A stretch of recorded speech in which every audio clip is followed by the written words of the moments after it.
وہ سفید دوپٹے میں لپٹی بیٹھی تھی۔ اس کے ہاتھوں کی انگلیاں کپکپا رہی تھیں۔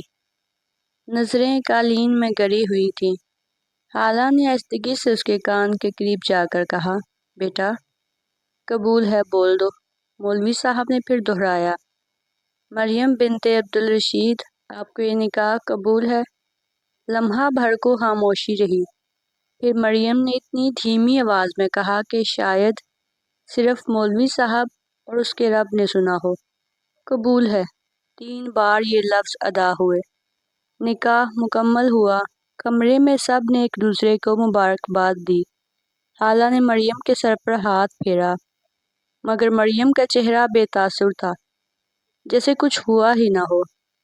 کچھ ہفتے پہلے اس کی زندگی بالکل مختلف تھی۔ مریم اپنی ماں کے ساتھ چھوٹے سے کرائے کے مکان میں رہتی تھی۔ 18 سال کی عمر میں وہ بھی کالج جاتی تھی اور دن بھر نماز کے ساتھ اپنی چھوٹی سی دنیا میں مصروف رہتی تھی۔ اس کے ابا کئی برس پہلے دل کا دورہ پڑنے سے انتقال کر گئے تھے۔ تب وہ صرف 13 سال کی تھی اور اس کی ماں نے تب سے اسے ماں اور باپ دونوں بن کر پالا تھا۔ مریم کو ہر خوشی اس کی ماں سے جڑی ہوئی محسوس ہوتی تھی، مگر جب اچانک ماں کو سانس کی تکلیف شروع ہوئی، دوا دارو کروائی لیکن افاقہ نہ ہوا، اور جب رپورٹ آئی تو وہ لفظ کسی موت کے اعلان سے کم نہ تھے۔ کینسر ہے، آخری سٹیج پر۔ وہ جیتی جاگتی ہستی بولتی ماں آہستہ آہستہ بستر کی قیدی بن گئی، اور ایک دن وہ خاموشی سے آنکھیں بند کر کے لیٹ گئی۔ مریم اس کے سینے سے لگی رو رہی تھی، امی پلیز اٹھیں، مجھے نہیں پتا کیسے رہنا ہے آپ کے بغیر۔ لیکن وہ وجود جو اس کی ہچکیوں کا سہارا دیتا تھا اب خاموش ہو چکا تھا۔ خالہ کبریٰ جو کبھی کبھار ملنے آتی تھی تب مستقل آ گئی۔ انہوں نے سب معاملات سنبھال لیے، تدفین، میت کے بعد کے رسم و رواج پورے کیے، اور پھر فیصلہ بھی وہی کیا جو مریم کی زندگی کا نیا موڑ بن گیا۔ مریم میرے ساتھ رہے گی اور میں اپنے بیٹے دائم کے ساتھ اس کا نکاح کروا دوں گی، تاکہ کسی غیر کے رحم و کرم پر نہ ہو۔ کسی نے نہ اعتراض کیا نہ سوال کیا، کیونکہ سب کو لگتا تھا یہ ایک یتیم لڑکی کے لیے بہترین فیصلہ ہے۔ مگر کسی نے نہ سوچا کہ اس کا دل اس وقت کیا محسوس کر رہا ہے، اور اس دن جب نکاح کے وقت سب نے اسے دلہن بنا دیکھا، وہ خود کو ایک خاموش اجنبی سا وجود سمجھ رہی تھی۔ دائم دروازہ بند کر کے اندر آیا تو مریم کی سانس رک چکی تھی۔ وہ خاموشی سے بیٹھی تھی، جیسے اس کا وجود خود سے چھپانے لگا ہو۔ دائم دھیرے دھیرے قریب آیا، بیڈ کے کنارے بیٹھ کر کچھ لمحے اسے دیکھتا رہا، پھر بہت نرم آواز میں کہا، مریم، تم مجھ سے ڈرتی ہو؟ مجھے تکلیف ہوتی ہے، میں تمہیں اپنانا چاہتا ہوں۔ لیکن اس کے دل کی دھڑکن بے قابو ہونے لگی۔ دائم نے آگے بڑھ کر اس کا ہاتھ تھاما، جیسے وہ شیشے کی کوئی چیز ہو جو ٹوٹ نہ جائے، پھر آہستہ آہستہ اس کی پیشانی پر بوسہ دیا، جو ایک شوہر کی محبت کی مہر تھی۔ مریم کی پلکیں بند ہو گئی، سانس سینے میں اٹک گئی۔ دائم نے اس کی گال پر ہاتھ رکھا، اسے آہستہ سے اپنی طرف کھینچا۔ دونوں کی سانسیں ملنے لگی، جیسے وہ اسے چھو کر یقین دلانا چاہتا ہو کہ یہ صرف اس کی چاہت ہے، کوئی زبردستی نہیں۔ دائم کا چہرہ اس کے قریب آیا، اس کے بالوں کو چھونے لگا، اور پھر اچانک سے مریم نے دائم کو پیچھے دھکیلا، جیسے وہ جلدی آگ سے خود کو بچا رہی ہو۔ وہ چیختی رہی، سسکتی رہی، اس کی آنکھوں میں خوف تھا۔ دائم پیچھے ہٹ گیا، وہ خاموش ہو گیا۔ اس کی آنکھوں میں حیرت، دکھ اور محبت کا امتزاج تھا۔ وہ اسے کچھ کہہ سکتا تھا لیکن نہیں کہا، صرف ایک بار آہستہ سے سر ہلایا، کمبل اٹھایا اور دوسرے کونے پر جا کر بیٹھا، کمرے کی روشنی بجھا دی۔ مریم سسکتی رہی، اس کے اندر کا خوف دھیرے دھیرے آنسوؤں میں بہتا رہا، اور دائم ساری رات جاگتا رہا، اس کی طرف دیکھے بغیر، کوئی شکایت کیے بغیر، صرف خاموشی کے ساتھ، جیسے وہ اس کی تکلیف کو اپنے اندر جذب کر رہا ہو۔ اگلی صبح ہونے پر مریم جیسے ہی کمرے سے باہر آئی تو خالہ کبریٰ نے اسے اپنی باہوں میں ایسے سمیٹا جیسے برسوں بعد کوئی بچھڑا ہوا وجود واپس ملا ہو۔ وہ اسے اپنے سینے سے لگا کر اس کے بالوں میں انگلیاں پھیرنے لگی۔ بیٹا، تم میری بھی تو بیٹی ہو، میں تمہیں ماں کا پیار دوں گی جو تمہاری امی نہ دے سکی، وہ میں دوں گی۔ ان کے لہجے میں ممتا کا ایسا اصرار تھا کہ مریم ایک پل کو چپ ہو گئی۔ دائم کی بہن رمشا، جو عمر میں مریم سے کچھ سال بڑی تھی، اور اشال جو چھوٹی تھی، دونوں سے بہنوں جیسا مان دے رہی تھی۔ رمشا ہر وقت اس کے ساتھ لگی رہتی۔ مریم دیکھو، امی تو کہتی ہیں کہ ہم تینوں اب بہنیں ہیں اور تم ان کی سب سے لاڈلی بیٹی ہو، تو ہمیں تمہارا دھیان رکھنا ہے۔ بس تم ہنسنا شروع کرو، ہم تمہیں ہر وہ خوشی دیں گے جو تم نے کھو دی ہے۔ اشال دن میں کئی بار اس کے کمرے میں آتی، اس کے لیے کبھی چوڑیاں، جھمکے تو کبھی کچھ لاتی۔ یہ دیکھو، بالکل دلہنوں والی تم پر بہت سجیں گی۔ مریم بس ہلکی سی مسکراہٹ کے ساتھ گردن ہلاتی۔ خالہ شام کو اس کے پاس آ کر بیٹھ گئی، اس کے ہاتھ تھام کر دھیمے لہجے میں بولی، بیٹا میں جانتی ہوں تمہیں ابھی بہت کچھ سمجھنے میں وقت لگے گا، لیکن جو تمہارے نصیب میں آیا ہے وہ تمہاری ماں کی دعاؤں کا ہی نتیجہ ہے۔ دائم جیسا بیٹا ہے میرا، نرم دل، سمجھدار، وہ تمہیں کبھی تکلیف نہیں دے گا۔ مریم خاموش تھی، لیکن خالہ اپنی باتیں جاری رکھے ہوئے تھی۔ ایک بات اور سنو، جتنا جلدی تم اپنے شوہر کے قریب جاؤ گی، اتنی ہی جلدی تم اپنی ماں کے دکھ سے نکل پاؤ گی۔ مرد کی محبت میں وہ تسلی ہوتی ہے جو دنیا کی کوئی بات نہیں دے سکتی۔ میں تمہیں زبردستی نہیں کہتی، لیکن یہ تمہارے اپنے دل کے لیے سکون ہے۔ وہ نظریں جھکائے، ہونٹ بھیجے، ہاتھ کی انگلیاں مرو رہی تھی، جیسے کسی انجانے درد سے خود کو محفوظ رکھنے کی کوشش کر رہی ہو۔ رات ڈھلنے لگی تو دل کی دھڑکنیں بے ترتیب ہو گئی۔ رات کا خیال ہی اسے ڈرا دیتا۔ دل میں بار بار دعا کر رہی تھی، یا اللہ مجھے آج کی رات محفوظ رکھنا۔ وہ دائم سے خوفزدہ نہیں تھی، بلکہ اس تعلق سے تھی جو اس کے ساتھ نبھانا تھا، جسے سمجھنے کا، محسوس کرنے کا اسے وقت ہی نہ ملا تھا۔ اس کا دل چاہتا تھا کہ ماں زندہ ہوتی تو وہ اس کا سر تھامتی، اس کی پیشانی چوم کر کہتی کہ سب ٹھیک ہو جائے گا، لیکن اب کوئی نہیں تھا، صرف خالہ کی ہمدردی، رمشا اور اشال کی بہنوں جیسی محبت، اور وہ خوف رات کے سناٹے میں اس کے جسم سے لپٹ جاتا۔ وہ دل ہی دل میں سسکنے لگی، بغیر آواز کیے کہ کہیں کوئی سن نہ لے کہ وہ دل سے ابھی تک ایک دلہن بنی ہی نہیں۔ خالہ کو اچھی طرح اندازہ ہو گیا تھا کہ وہ ابھی تک اپنے شوہر سے دور ہی رہی تھی، اسی لیے انہوں نے اگلی رات پھر رمشا سے کہا کہ میری بیٹی کو بہت خوبصورت دلہن بناؤ، اسے میرے دائم کے دل پر راج کرنا ہے۔ وہ ڈریسنگ ٹیبل کے سامنے چپ چاپ بیٹھی تھی، دوپٹہ اس کے کاندھوں سے بار بار پھسلتا، مگر وہ سنبھالنے کی کوشش بھی نہ کرتی۔ آنکھوں کے نیچے ہلکی سی سوجن، تھکن، زرد چہرہ مگر بے حد پرکشش۔ خالہ کبریٰ آہستگی سے کمرے میں داخل ہوئیں اور اس کے پیچھے آ کر کھڑی ہو گئی۔ ان کے ہاتھوں میں ایک چھوٹی سی عطر کی شیشی تھی جو انہوں نے خاموشی سے مریم کی کلائی پر لگا دی۔ پھر اس کے بالوں میں ہاتھ پھیرتے ہوئے دھیمے لہجے میں بولی، بیٹا زندگی نے موڑ پڑا گئی ہے، اور اس نئے سفر میں اگر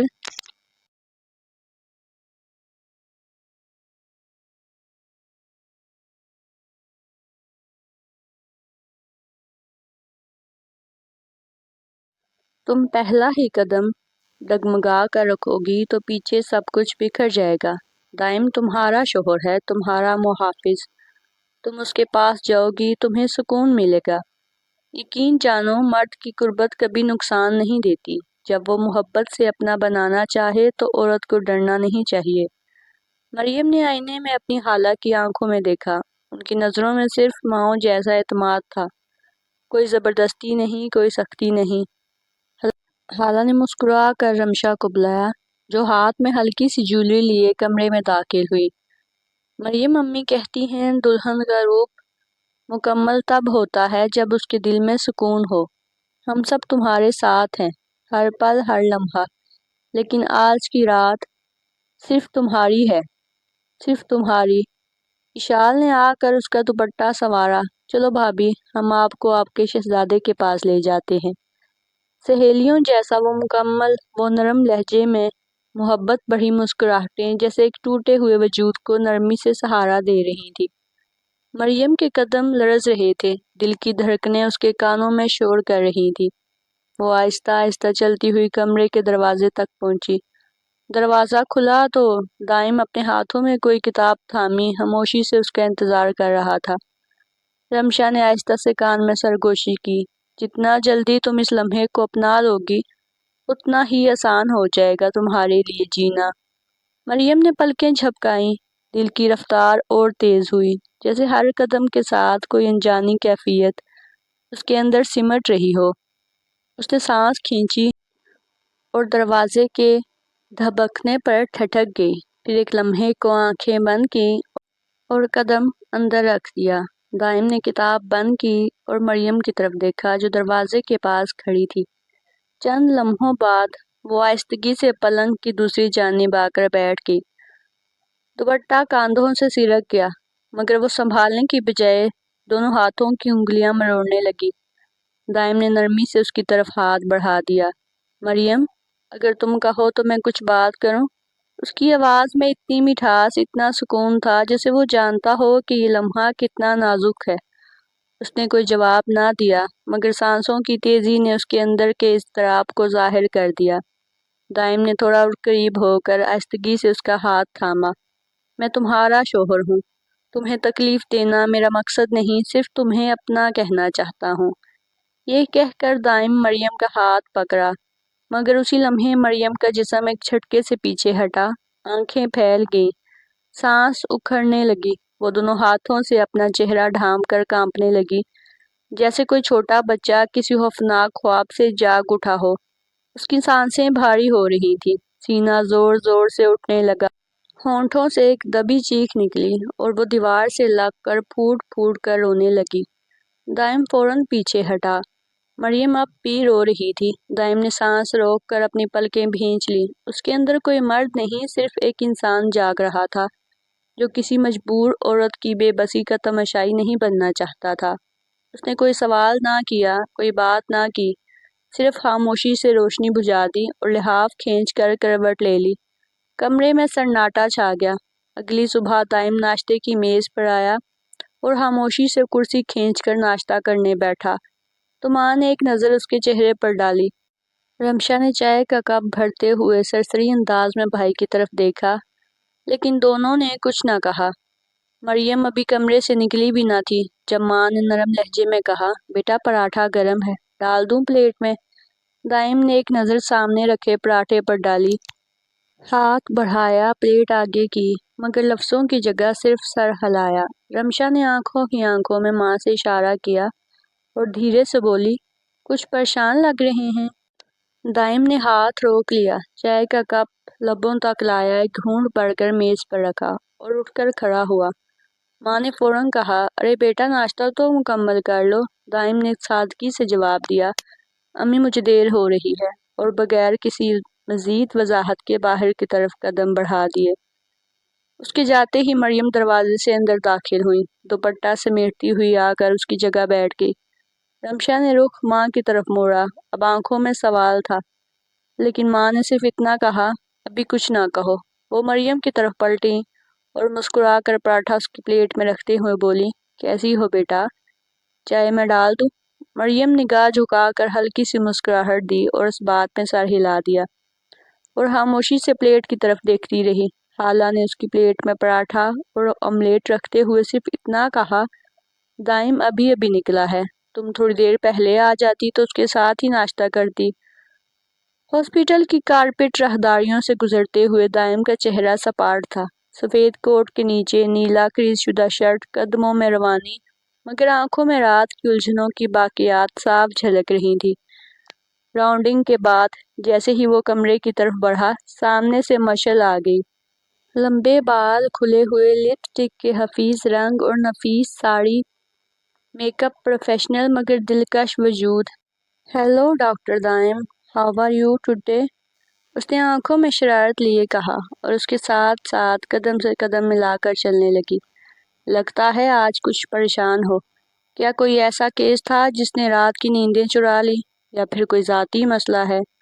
اس کی آواز میں تجسس سے زیادہ دلچسپی تھی، جیسے وہ کسی موقع کی تلاش میں ہو۔ دائم نے کوئی جواب نہیں دیا، بس رسمی مسکرا کر آگے بڑھ گیا۔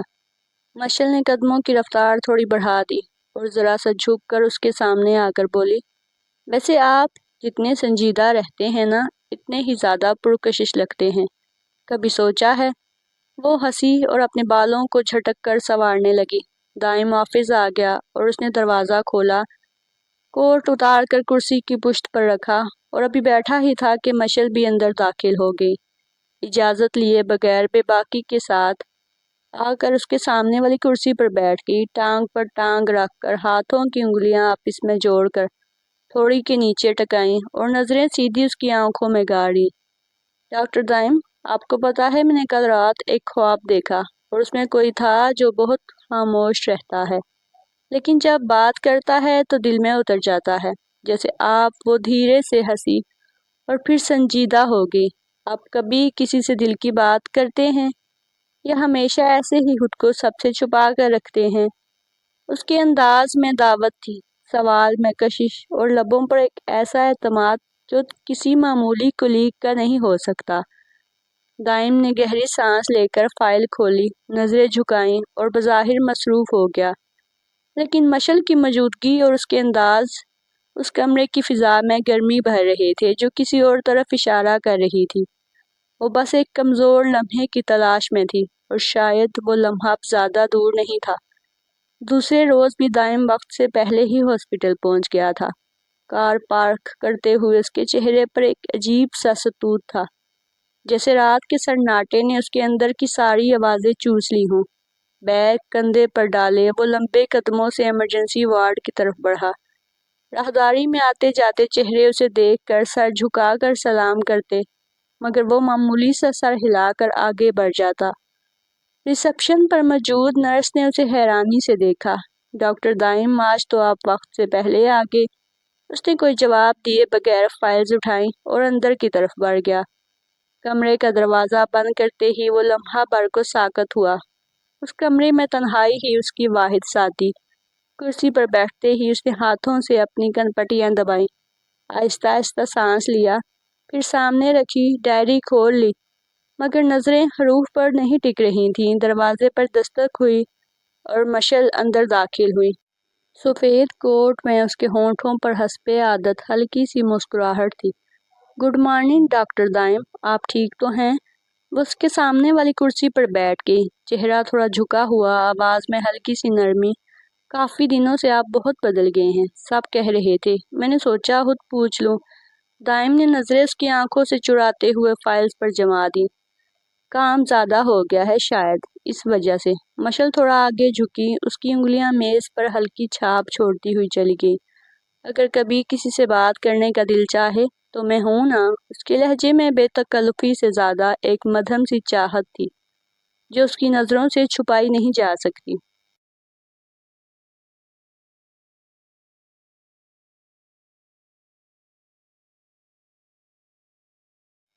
مگر دائم اب بھی خاموش تھا، جیسے دل میں کہیں کچھ جم گیا ہو اور زبان تک آنے کی اجازت نہ ہو۔ مشل نے کرسی سے اٹھتے ہوئے اس کے سامنے سے اپنا دوپٹہ سمیٹا اور جاتے جاتے ایک نظر اسے دیکھا، وہی نظر جو وہ اکثر کسی ہارے ہوئے جگنو کو دیکھتے وقت ڈالتی تھی۔ مریم دوپہر کی دھوپ میں لون کے کونے میں بیٹھی، چائے کا کپ ہاتھ میں لیے خاموشی سے نیچے دیکھ رہی تھی۔ چہرے پر الجھنوں کی لکیر واضح تھی۔ تب رمشا دھیرے سے اس کے پاس آ کر بیٹھ گئی۔ اس نے مریم کے قریب بیٹھتے ہوئے دھیرج سے اس کا ہاتھ تھاما اور نرمی سے کہا، کب تک یوں خاموش رہو گی؟ کبھی تو دل کے دروازے کھولنے پڑتے ہیں۔ مریم نے چونک کر اس کی طرف دیکھا، مگر کچھ نہ کہا، اور رمشا نے چائے کا کپ اس کے ہاتھ سے لے کر میز پر رکھا اور ایک گہری سانس لے کر بولی، تمہیں شاید لگتا ہے کہ بھائی صرف خاموشی سے تمہارے وجود کو برداشت کر رہے ہیں، مگر اس کی خاموشی میں بہت کچھ ہے۔ وہ صدمہ بھی ہے، خوف بھی ہے، اور ایک انجانی امید بھی جو شاید وہ خود سمجھ نہیں پا رہا۔ مریم کی پلکیں لرزی، آواز بند گلے میں پھنس رہی تھی۔ رمشا نے نرمی سے اس کے دوپٹے کے پلو کو درست کیا، اور بولی، مریم، ایک عورت اگر کسی مرد کے دل میں جگہ بنانا چاہے تو صرف خوبصورتی یا باتوں سے نہیں بناتی، وہ اپنی موجودگی سے بناتی ہے، اپنے رویے سے، اپنے خلوص سے، اپنے چھوٹے چھوٹے خیال رکھنے سے۔ بھائی کو محبت کی بھوک ہے مریم، وہ چاہتا ہے کہ تم اس کی تھکن کو سمجھو، اس کی خاموشیوں میں جھانکنے کی کوشش کرو۔ وہ لفظ نہیں مانگتا، احساس مانگتا ہے۔ رمشا نے آہستہ سے مریم کا چہرہ ہاتھوں میں تھام لیا۔ تم اس کی بیوی ہو، اس کے دل تک پہنچنے کا واحد دروازہ بھی تم ہی ہو۔ مریم کی آنکھیں بھیگنے لگی، اس نے نظریں جھکائیں اور مدھم آواز میں کہا، اور وہ کچھ بولتے ہی نہیں، کچھ محسوس بھی نہیں ہونے دیتے۔ رمشا نے شفقت سے مسکرا کر اس کی پیشانی چومی۔ مرد کم بولتے ہیں مریم، مگر اگر وہ تمہارے ایک ہاتھ بڑھانے پر رک جائے، تمہارے انتظار میں رات بھر جاگتا رہے، یا تمہارے چہرے کی اداسی کو محسوس کر کے خود کو ملامت کرے، تو سمجھ لینا وہ تم سے محبت کرتا ہے اور اسے تمہاری ضرورت ہے۔ اب فیصلہ تمہارے ہاتھ میں ہے، اسے روٹھا ہوا چھوڑنا ہے یا دل سے تھام لینا ہے۔ رمشا نے اٹھنے تک مریم کی پلکوں پر آنسو کی نمی اور دل میں عجیب سی گرمی اتر چکی تھی۔ کبریٰ بیگم دوپہر کے کھانے کے لیے کچن میں کھڑی تھی کہ اچانک مریم دھیرے سے اندر آئی۔ اس کی آواز حد درجہ مدھم تھی، جیسے الفاظ کہنے کی ہمت یکجا کر رہی ہو۔ خالہ، میں کچھ مدد کرواؤں آپ کی؟ یہ پہلا موقع تھا جب اس نے خود سے کوئی بات کی تھی۔ خالہ نے چمچ رکھ کر پوری توجہ سے اس کی طرف دیکھا، آنکھوں میں نرمی اتری، لبوں پر دھیمی سی مسکراہٹ تھی۔ بس تم میرا ایک کام کرو بیٹا، میرے دائم کو خوش رکھا کرو۔ انہوں نے پیار سے مریم کا ہاتھ تھاما۔ جب اس کے چہرے پر اداسی دیکھتی ہوں تو دل کٹتا ہے میرا، کلیجہ منہ کو آتا ہے۔ جانتی ہو کتنا بڑا ڈاکٹر ہے وہ، ہاسپٹل میں اس کا نام ہے، عزت ہے، مگر جب سے تمہارا نکاح ہوا ہے نا، اس کی آنکھوں سے وہ چمک غائب ہو گئی ہے، جیسے مسکراہٹیں منوبوش تلے دب گئی ہوں۔ مریم کی پلکیں جھپکیں، نظریں نیچی ہو گئیں، انگلیاں آپس میں گتھم گتھا ہوئیں۔ خالہ نے آہستگی سے اس کا چہرہ اوپر کیا۔ بیٹا، میں نے تمہیں دنیا کے سرد و گرم سے بچانے کے لیے اپنی چھت کے نیچے رکھا، دل سے چاہا کہ میری بہو بیٹی بن کر اس گھر کو رونق بخشے۔ سچ بتاؤ، کیا تم خوش نہیں ہو اس رشتے سے؟ مریم کی آنکھیں نم ہوئی، آواز حلق میں رون گئی۔ ایسی کوئی بات نہیں ہے خالہ، آپ نے اور اس گھر نے مجھے وہ دیا ہے جو میں نے کبھی سوچا بھی نہیں تھا۔ آپ، رمشا، اشال، سب نے مجھے اپنایا ہے۔ اگر یہاں نہ ہوتی تو شاید آج دنیا میں کہیں بھی نہ ہوتی۔ آپ کا سہارا ہی تو میری زندگی ہے۔ خالہ نے آہستہ سے اس کے آنسو پونچھے اور بولی، پھر کیا وجہ ہے مریم؟ تم دونوں کے درمیان وہ گرم جوشی نہیں جو نئے نویلے دل کے درمیان ہونی چاہیے؟ کیوں تم دونوں ایک دوسرے سے صرف دور رہتے ہو، جیسے نکاح صرف رسم تھی، رشتہ نہیں؟ وہ لمحہ بھر کر رکی، پھر جیسے دل کا بوجھ اتارنا چاہا۔ میرے دل کو یہ دیکھ کر تکلیف ہوتی ہے کہ تم دونوں اتنے قریب ہو کر بھی اجنبی ہو۔ صبح جب تم دونوں الگ الگ خاموشی سے کمرے سے نکلتے ہو، میرے دل میں سوال اٹھتے ہیں کہ کہیں میں نے دائم کے لیے کوئی غلط فیصلہ تو نہیں کیا۔ لیکن پھر تمہیں دیکھتی ہوں تو تمہاری آنکھوں میں وہ چپ، وہ اداسی، تو وہ بھی مجھ سے دیکھی نہیں جاتی۔ مریم لب بھینچے کھڑی رہی، سسکیاں اندر گونج رہی تھی۔ اتنے میں رمشا دروازے پر آئی، ہنستے ہوئے بولی، ارے بھائی، کیا کھچڑی پک رہی ہے خالہ بھانجی میں؟ خالہ نے پلٹ کر رمشا کی طرف دیکھا اور سنجیدگی سے کہا، جاؤ بیٹا، مریم کو تیار کرو، آج یہ اپنے شوہر کے لیے خود لنچ لے کر جائے گی ہاسپٹل۔ دیکھیں تو صحیح، شاید کوئی مسکراہٹ واپس آ جائے اس کے چہرے پر۔ رمشا نے چونک کر مریم کی طرف دیکھا، جو شرمندگی اور اضطراب کے ملے جلے احساس میں چپ چاپ کھڑی تھی۔ رمشا نے اسے اپنے ساتھ لے جاتے ہوئے کہا، کبھی کبھی ایک چھوٹا سا قدم دو دلوں کے درمیان سے پوری دیوار گرا دیتا ہے۔ آج وہ قدم تمہیں اٹھانا ہوگا۔ مریم ہاتھ میں لنچ باکس تھامے احتیاط سے ہسپتال کے کوریڈور سے گزرتی ہوئی دائم کے آفس کی طرف بڑھی تو دروازہ کھلا تھا۔ اور اندر مشل بیٹھ کر کچھ فائلز دیکھ رہی تھی۔ وہ اسے دیکھتے ہی کرسی سے اٹھ کھڑی ہوئی اور تیز نظروں سے اسے اوپر سے نیچے دیکھا۔ اوہ، تمہیں کس نے اندر آنے دیا؟ اسٹاف ایریا ہے، یہ مریضوں اور ان کے رشتہ داروں کے لیے نہیں۔ مریم نے دھیرے سے کہا، میں ڈاکٹر دائم کے لیے کھانا لائی ہوں۔ اس پر مشل طنزیہ مسکرائی اور سخت لہجے میں بولی، واپس لے جاؤ۔ ڈاکٹر دائم ہمیشہ میرے ہاتھ کا بنایا ہوا لنچ کھاتے ہیں جو میں خاص طور پر گھر سے لاتی ہوں۔ انہیں کسی اور کا دیا ہوا کھانا پسند نہیں۔ وہ قریب آئی تو تقریباً مریم کے ہاتھ سے باکس لیتے ہوئے کہا، اور ہاں، یہ ہسپتال ہے، یہاں غیر متوقع لوگوں کا داخلہ ممنوع ہے۔ آپ باہر جا کر بیٹھیں، جب ان سے ملاقات کا وقت ہوگا تب اندر آئیے گا۔ مریم کو پہلی بار مشل کی موجودگی بری لگی۔ وہ ایک لمحے کو کچھ بول نہ سکی، بس نظریں جھکا کر آفس سے نکل گئی۔ دل میں عجیب بے چینی تھی۔ وہ آفس کے باہر بینچ پر بیٹھ گئی اور دائم کے آنے کا انتظار کرنے لگی۔ کچھ دیر بعد جب دائم آیا تو اس کے ساتھ ساتھ مریم بھی اٹھ کر اس کے پیچھے آفس میں داخل ہو گئی۔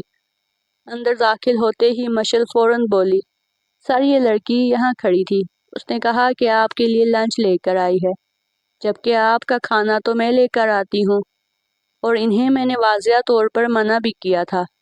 اتنے میں دائم کی نظر مریم پر پڑی جو خاموشی سے ہاتھ میں لنچ باکس لیے کھڑی تھی۔ اس کی آنکھوں میں ایک انکہی سی جھجک اور دکھ تھا۔ دائم نے پلٹ کر مشل کی طرف دیکھا، آواز میں حیرانی اور ناراضگی کا امتزاج لیے بولا، یہ کیا بات کر رہی ہو تم؟ مشل، یہ میری وائف ہے۔ مشل کا چہرہ ایک لمحے کو سفید پڑ گیا، جیسے کسی نے اس کے اندر کی ساری روشنی کھینچ لی ہو۔ کیا؟ اس کے لبوں سے بے ساختہ نکلا۔ دائم نے آگے بڑھ کر مریم سے لنچ باکس لیا اور مسکرا کر کہا، آج میں اپنی بیوی کے ہاتھ کا بنایا ہوا کھانا کھاؤں گا۔ وہ دونوں کرسیوں پر بیٹھ گئے اور مریم نے کھانا نکالنا شروع کیا۔ مشل اپنے جذبات کو ضبط کرتے ہوئے وہیں موجود رہی، مگر اندر ہی اندر آگ بن چکی تھی۔ کھانے کے دوران دائم نے نرمی سے مریم سے کہا کہ تم یہیں میرا انتظار کرنا، میری شفٹ جیسے ہی ختم ہو ہم اکٹھے گھر چلیں گے، اور ہاں، آج شام میں تمہیں شاپنگ کرواؤں گا، کچھ نئے کپڑے خرید لینا۔ مریم کے چہرے پر پہلی بار ایک روشن مسکراہٹ ابھری اور اس کی آنکھوں میں چمک دکھائی دی۔ یہ منظر دیکھ کر مشل، اس کہانی کا بقیہ حصہ اگلی ویڈیو میں۔